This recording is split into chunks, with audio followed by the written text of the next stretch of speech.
जावेद साहब और आपकी जोड़ी, जो आइकॉनिक जोड़ी मानी जाती है, उसका ख्याल किसको आया था? उसका ख्याल ये आया कि हम साथ में काम कर रहे थे। हाँ। और यहाँ सिप्पी फिल्म के अंदर एक स्टोरी डिपार्टमेंट बनाया था उन्होंने, या अपना रमेश सिप्पी ने। तो उसमें एक कमरा था कि एक फ्लैट था, उसमें एक कमरा था, वहाँ हम लोग बैठ के काम करते थे। तो सब अपने अपने आइडियाज़ लाते थे, सब अपने अपने वो लेके आते थे प्लॉट, और उस पर काम करते थे। तो उसमें मैं और जावेद साहब ने कहा कि वहाँ चलते हैं, नौकरी ढूंढते हैं, इसलिए काम हम तो था नहीं। तो वी वेंट देयर। तो उन्होंने कहा कि कुछ सुनाइए, आपके पास कुछ हो। तो हमने अपने पास जो प्लॉट थे या जो भी क्या कैरेक्टर्स थे वो सुना है। तो उन्होंने हमको 750 रुपये महीने पर रख लिया, समझे। और उसके बाद जो हमारी तरक्की होती गई 7.5 से 10,000। लेकिन स्टोरी के आइडियाज आपके ही आते थे? ये स्टोरी आइडियाज आपके रहते थे? स्टोरी आइडिया होते थे, और सब फिर जो होते थे उनके जो राइटर थे, वो बैठ के उसका कमरे में काम करके उसकी इसकी बनाते थे स्क्रिप्ट। उस ज़माने में वो पिक्चर वाली अंदाज, हाँ, जिसमें राजेश खन्ना था, जिंदगी एक सफ़र है सुहाना, ब्लॉकबस्टर सुपर हिट गाना था वो था। और उस ज़माने में बनी है सीता और गीता बनी है।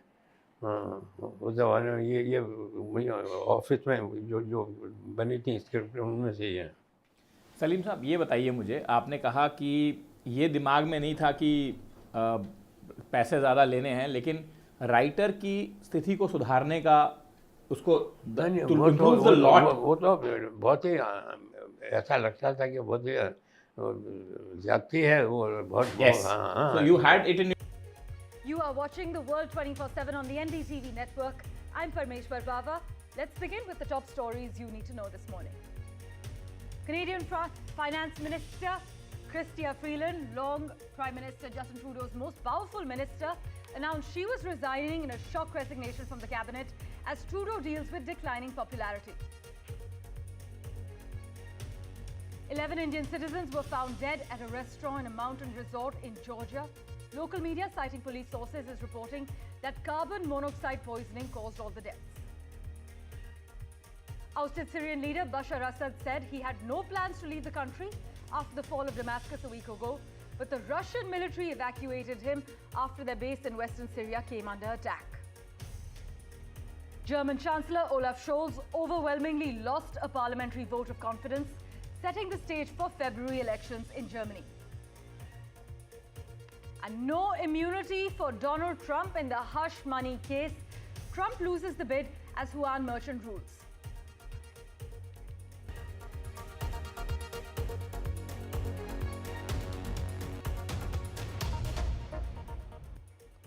Well, our big focus, Canada's finance minister abruptly quit, dealing a blow to Prime Minister Justin Trudeau's government as it prepares to actually respond to Donald Trump's tariff threats.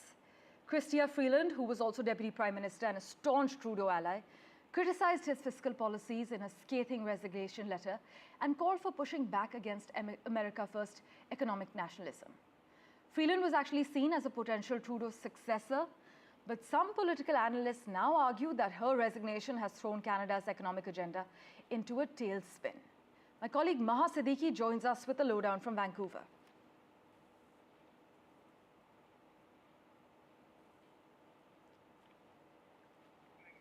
In a faux pas and an ill-timed move, Canadian Prime Minister Justin Trudeau's decision to shuffle Chrystia Freeland out of the Finance Ministry has only further exacerbated his political troubles.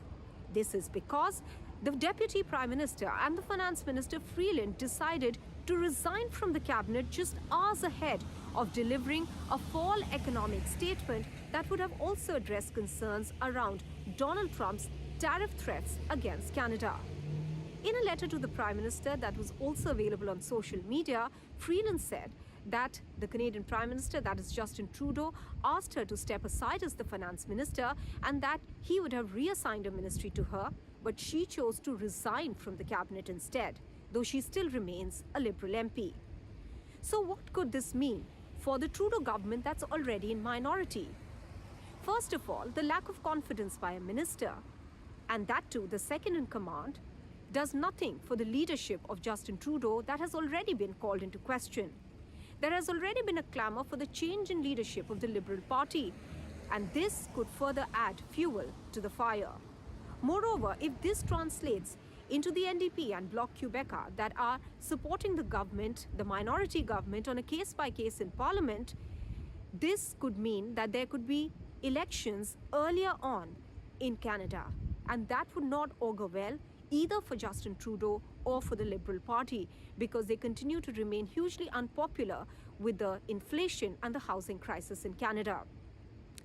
Though the Justin Trudeau government has tried to put in some measures that are being called as populist by some commentators, which is the GST holiday, as well as the $250 check that will go out to the working people over New Year's, this has been one of the bone of contentions between Freeland and Justin Trudeau that has resulted in the resignation of Freeland, who believes that fiscal prudence is required at this juncture by Canada rather than political gimmicks to be able to counter the threat from Donald Trump.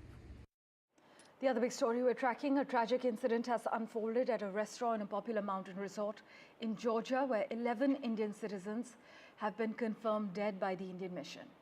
Authorities say the victims, all employees of the same restaurant, were found in their bedrooms on the second floor of the establishment, and Georgia's Ministry of Internal Affairs, they report that an initial examination found no visible signs of injury or violence. However, local media sources citing police suggest that carbon monoxide poisoning is the likely cause of death. Reports indicate that a power generator was installed in an indoor enclosed space near the sleeping quarters and may have been activated following a power outage on Friday evening. But investigators are currently focusing on this as a possible cause. But local authorities have launched an investigation into the deaths, citing negligent manslaughter under Georgia's criminal code. This investigation is ongoing, and we will continue to bring you updates as more details emerge from Georgia. Meanwhile, Sri Lankan President Anura Kumara Dissanayake assured New Delhi that Sri Lanka's territory will not be used in any way that could harm India's interests. The President gave this assurance following talks with our Prime Minister in New Delhi, and the assurance comes in the backdrop of India raising objections with Colombo back in 2022 for actually allowing a Chinese research vessel to dock at Hambantota port. Here's a recap of all the major developments for you.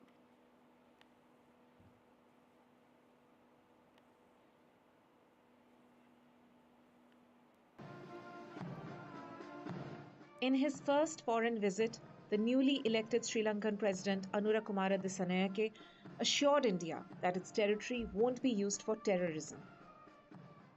कि physical, digital और energy connectivity हमारी भागीदारी के अहम स्तंभ होंगे। दोनों देशों के बीच इलेक्ट्रिसिटी ग्रिड कनेक्टिविटी और मल्टी प्रोडक्ट पेट्रोलियम पाइपलाइन स्थापित करने पर काम किया जाएगा। This came at a time when China is looking to expand its influence in Indian Ocean region. Chinese missile tracking ships and warships have been docking at different ports in Sri Lanka. During the bilateral meeting, Prime Minister spoke about civilizational connect between India and Sri Lanka and shared how India is going to invest in public-centric projects. I have always also given an assurance to the Prime Minister of India that we will not allow our land to be used in any way in a manner that is detrimental to the interest of India. The Prime Minister also reminded the Sri Lankan President about the critical issue of Tamil minorities in the country and asked him for full implementation of the Constitution. हमने श्रीलंका में reconstruction और reconciliation पर भी बात की। राष्ट्रपति दिसानायक ने अपने समावेशी दृष्टिकोण के बारे में मुझे बताया।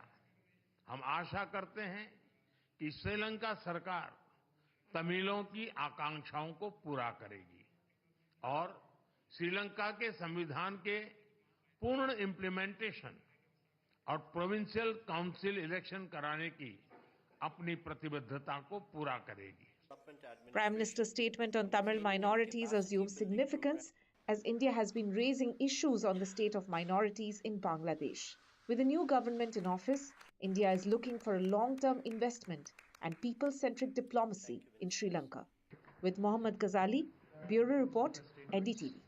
Thank you for your presence, ladies and gentlemen.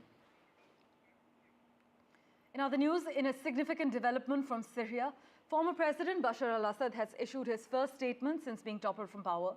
Assad revealed that he was evacuated to Russia on the 8th of December as it came under a drone attack. He's actually explained that he had left Damascus that morning as rebel fighters led by the Islamist group Hayat Tahrir al-Sham advanced on the capital. But Assad's written statement, dated the 16th of December, was actually published on the Syrian presidency's Telegram channel, and it confirms that he has been granted asylum in Moscow, where he currently resides. As we've been covering, Assad was ousted after insurgent forces launched a swift offensive, ultimately ending over 50 years of the Assad family's iron-fisted rule in Syria. My colleague Mohammad Ghazali has been tracking all the latest developments for us. He joins us live at the moment. Ghazali, what are the latest details you can disclose? See, Parmeshwar, this statement is very similar to how we have seen what happened with Afghanistan president when Taliban had approached and made the advancement in Afghanistan, toppling his government there. Similar thing happened when Sheikh Hasina's regime change happened, when she was ousted from Bangladesh, and in a similar fashion, Bashar al-Assad, who is right now in Russia, has issued this statement on a Telegram channel named Syrian Presidency. Now, we don't know the authenticity of it, whether he sort of wrote that statement or who on his behalf wrote that statement. But there are some key points which he mentioned was that he was not forced to leave. Rather, he didn't flee from Syria in a kind of an attempt of face saving there too. And it was addressed to his supporters there in Syria, his army, his Alawite supporters there, that he didn't leave Syria in a kind of adverse situation. He is not somebody who will run from the battlefield, is what he was sending a message through this statement, that things went from bad to worse. Army started deserting positions and locations in Syria, and that is when his allies, the Russians, suggested him that he should be airlifted from there. And then he again raises the issue of Palestine and Lebanon, because that has become the central stage of this entire development in Syria, because al-Shara or al-Julani, who is the head of the HTS, who is right now in power or sort of running the government or interim government there, his position towards Israel, towards the Palestinian cause, is making all the headlines. And perhaps to counter that, Assad says that a person who stood with the cause of Palestine and Lebanon would not have left his own people in such a crisis situation. So it is an attempt for face saving as well, to address his supporters as well. We don't know about his fate yet, that what will be his next move, because he's been in exile now, because Syria has now fallen to rebels, and Assad keeps referring them in his statement as terrorists. So in a way, when the Western powers or the Western countries are trying to establish communication or back-channel talks with the rebel forces there, Assad holds his ground by terming them as terrorists, and yet tries to align himself with the Arab cause of Palestine by saying that he stood for the cause of Palestine and attacks on Lebanon by Israel, and hence he is not somebody who's a coward who will leave the battlefield. Right. Thanks so much, Ghazali, for joining us with that update. Switching tracks, residents of Mayotte have spoken of apocalyptic scenes caused by the worst storm in 90 years to hit the French Indian Ocean territory. Cyclone Trudeau brought wind speeds of more than 225 kilometers per hour, flattening areas where the poorest lived in sheet metal roof shacks. Authorities say they are having difficulty establishing the number of deaths due to the large number of undocumented migrants, which is over 1 lakh in a population of 320,000 there. John Lester from the Associated Press has further details for us. France is scrambling to deal with an unfolding disaster in one of its remotest and poorest of regions, the Indian Ocean archipelago of Mayotte. The most destructive cyclone in nearly 1 century has thumped Mayotte's 2 islands this past weekend. The winds of more than 130 miles per hour or 220 kilometers per hour laid entire neighborhoods to waste, especially poor slums. Roofs of thin metal sheet became as deadly as flying blades as they were ripped apart and took off into the winds. French authorities say they're bracing for hundreds and perhaps even thousands of dead.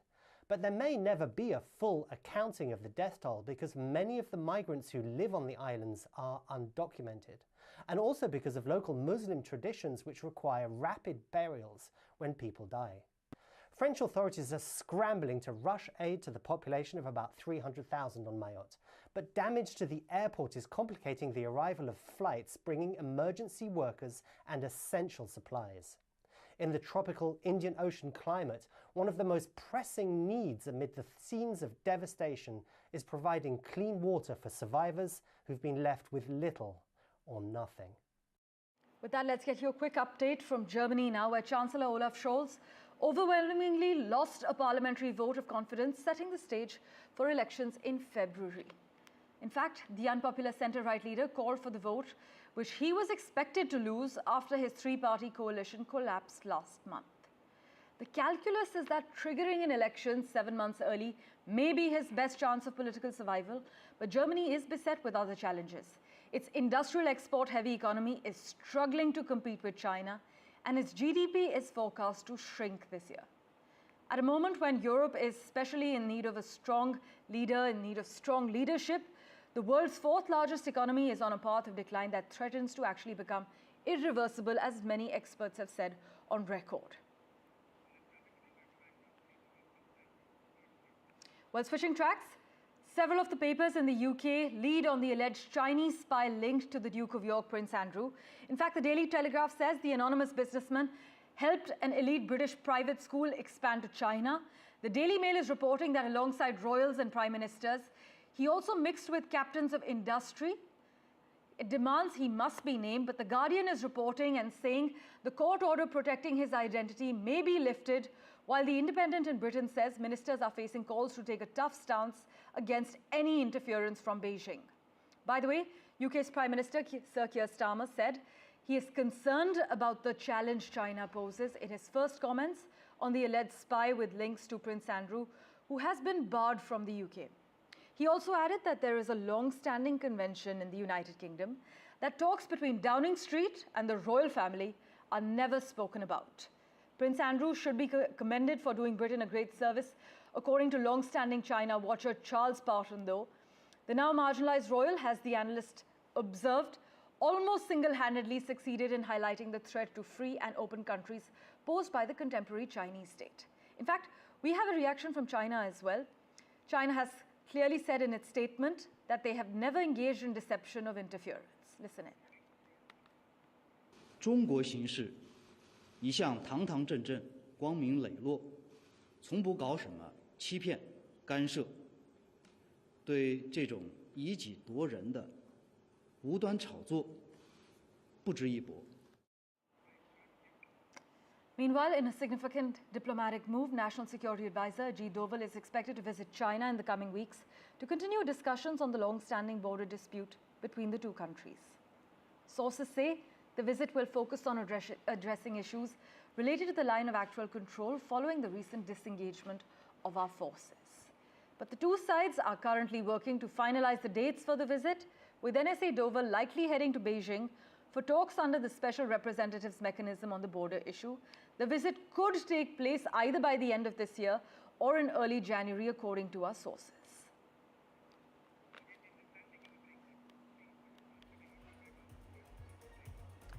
As always, news and updates continue on the other side of this very short break. Don't go anywhere.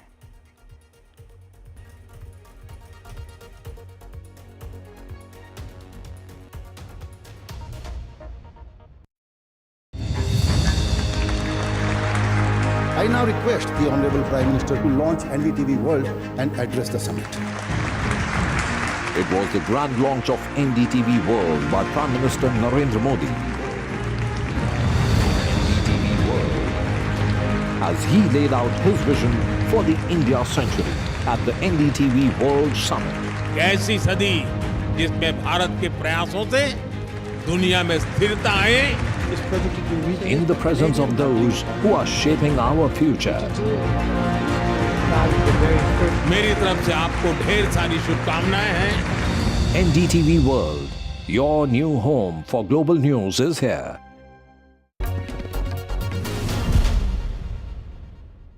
Sir, सबसे ज़्यादा blockbuster फिल्में deliver करी अमिताभ बच्चन के साथ में, और आप लोगों की जोड़ी टूटने का एक असर अमिताभ बच्चन जी पे भी जरूर पड़ा होगा। जरूर पड़ा होगा, उनको इस बात का अफसोस हुआ होगा कि कभी बात हुई उनकी आपकी इस सिलसिले में? नहीं, मैं अगर होता उनकी जगह और जैसे जावेद साहब गए या मैं गया तो उनको यही राय देता है कि मत छोड़ो, अच्छा खासा तुम्हारी एक जोड़ी है वो काम कर रही है, अच्छा खासा चल रहा है, काय के लिए इसको तोड़ते हो?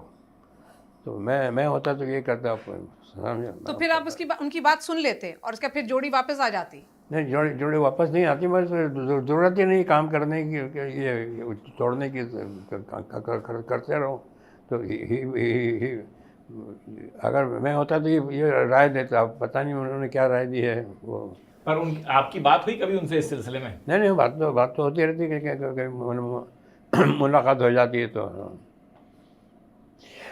मगर वैसे वो ज़्यादा सख्ती से बात करते भी नहीं हैं, अपने में रहने वाले, अपने वो ज़्यादा किसी के करीब आते नहीं है, वो अपने में ही रहने वाले रिजर्व आदमी है। और बाकी जो इंडस्ट्री थी, जब आप लोग हटे, आप लोगों की जोड़ी हटी, तो बाकी इंडस्ट्री का क्या रिएक्शन था उस समय? उसके बाद कुछ लोग तो खुश होते हैं कि अच्छा हुआ, कुछ लोगों को तकलीफ होती है, अलग अलग लोगों के व्यूज़ होते हैं, अलग अलग लोगों के साथ।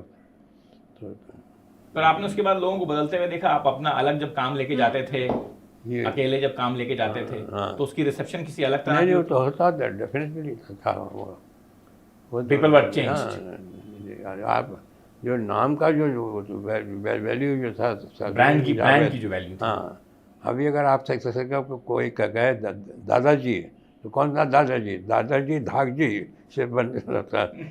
महेंद्र, कौन महेंद्र? महिंद्रा एंड महिंद्रा। हाँ, तो नाम के पैसे मिलते थे। अभी भी अगर वो वापस आएगा नाम के सलीम जावेद, तो उसका वैल्यू होगा, डेफिनेटली होगा। तो क्यों नहीं एक फिल्म बना लीजिए? हाँ, तो बनाने का इरादा है। हाँ, definitely. So we can break some news to our viewers that Salim Javed would be returning very soon. Come back. Coming soon. हाँ, come back, coming soon. Come back of Salim Javed. हाँ.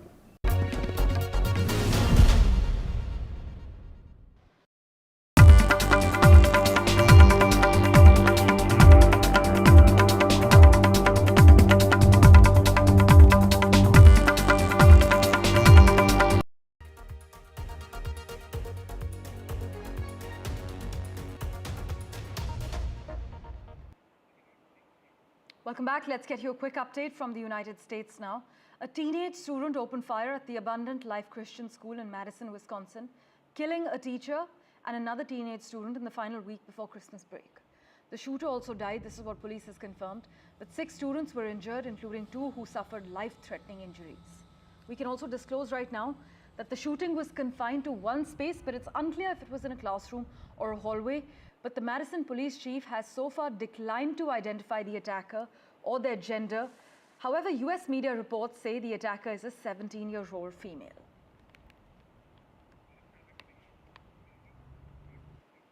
Meanwhile, Donald Trump does not have immunity from prosecution for the hush money case in which he was convicted of fraud earlier this year. This is what a New York judge has ruled.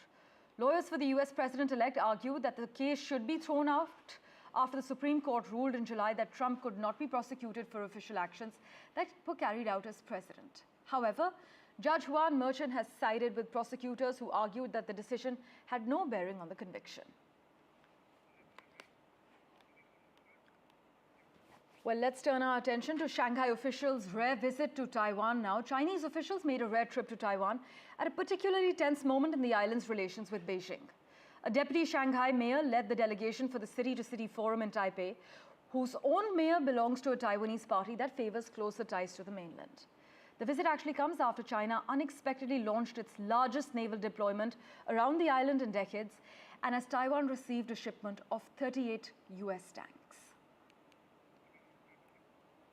And finally, Chef Vikas Khanna added another feather in his cap by winning a Michelin award for his New York restaurant Bungalow. And Amazon founder Jeff Bezos and his partner Lawrence Sanchez recently dined there, so did Shah Rukh Khan and his family. But here's what Vikas Khanna told NDTV's Natasha Israni when she caught up with him.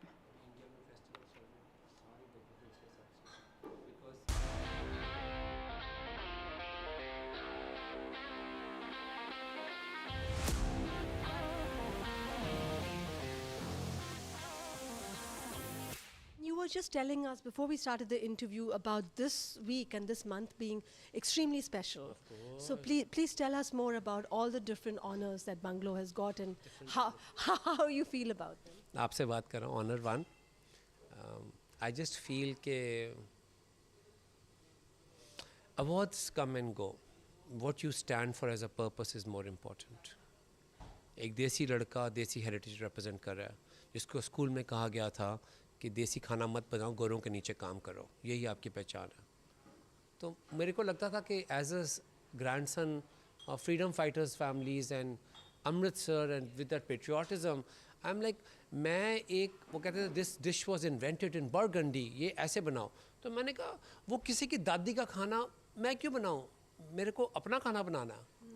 I think that rebellious nature was the one which defined a lot of people's kids' choices of going to colleges.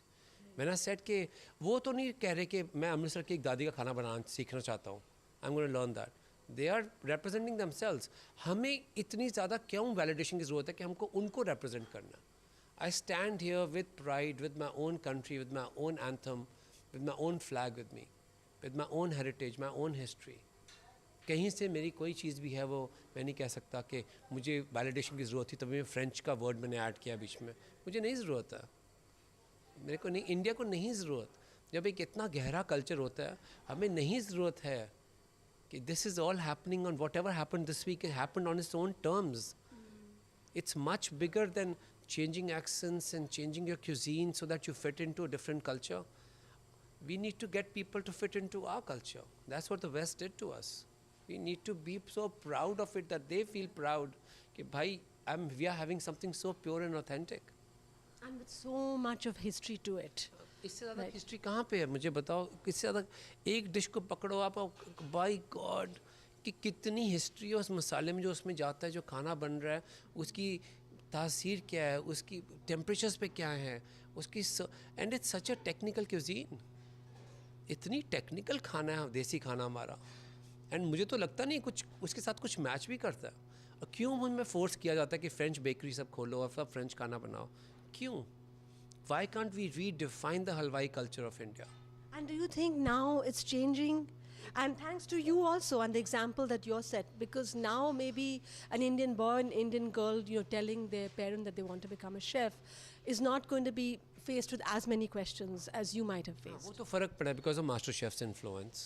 वो तो देखा हमने कि पिछले 15 साल से host कर रहा हूँ ऑलमोस्ट मैं वो show, and it's been a privilege, absolute privilege, that you can enter every home into the deeper sides of the villages. कि बिल्कुल ही रिमोट जगह पे आपकी आवाज़ पहुंचती है कंट्री में। वो बहुत इम्पोर्टेंट है कि आप बोलते क्या हैं, कि आप उनको क्या मैसेज दे रहे हैं, कि you need to be proud and loud about your heritage. It comes to books, you don't stick to any one genre. It's fiction, children's books, non-fiction, all kinds of books. So you lead a very creative life, and I want to know, why is writing so important to you, and so much of writing? मैंने पापा को 50 books का promise किया था। I hope I keep it, क्योंकि मैं अच्छा बोलता नहीं हूँ। मुझे इंग्लिश से बहुत दिक्कत थी बहुत साल तक, तो मुझे एक्सप्रेस तो करना था अपने आप को। तो the only finding a channel for that, writing became a channel for that. लिखना शुरू किया मैंने, कहानियाँ लिखनी शुरू की, फिक्शन लिखनी शुरू की। आप कोई भी मेरी कुक बुक उठाएंगे, हेड नोट्स में आपको पूरी कहानी मिलेगी क्यों ये डिश है। As always, thank you so much for investing your time in watching this edition of The World 24/7. We'll keep tracking the latest updates for you. Do stay tuned.